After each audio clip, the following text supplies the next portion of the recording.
un constructeur de corridors et un partenaire stratégique pour l'Afrique. Et la région de Dakhla Wad el-Dahab.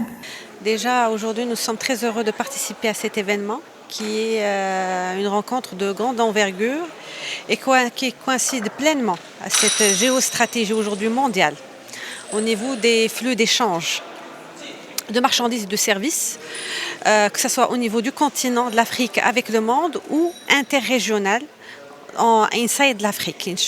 Alors l'événement s'inscrit aujourd'hui dans un thème qui est cette connectivité africaine à travers laquelle le Maroc a confirmé son positionnement en tant que hub, non pas en tant que hub de transit, mais en tant que hub fédérateur des échanges internationaux.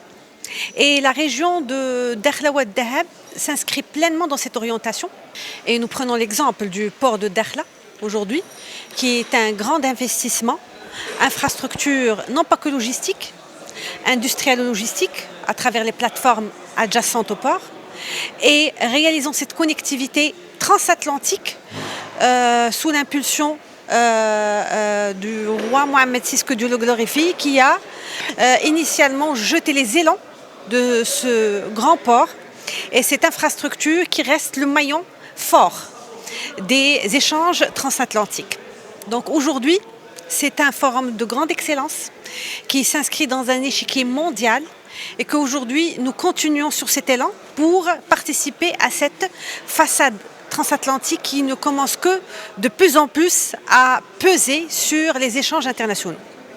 Nous, en tant qu'association marocaine pour la logistique, donc depuis notre création, nous œuvrons au niveau national et international, surtout à accompagner les entreprises marocaines à être au standard aujourd'hui attendu au niveau de la logistique et de toute la supply chain, parce que nos membres sont des logisticiens, des prestataires, des donneurs d'ordre sur tous les maillons. Puisque tout à l'heure, si vous avez vu un peu, tous les intervenants ont mis le point sur cet effet multimodal que nous cherchons. Corridor maritime, terrestre et aérien, faisant aujourd'hui du Maroc, comme je vous ai dit, un hub incontournable des échanges. Donc l'association marocaine logistique a toujours œuvré déjà à être présente dans ces forums et à développer aujourd'hui dans le même sens les entreprises marocaines qui aujourd'hui, alhamdoulilah, commencent à avoir cette envergure internationale.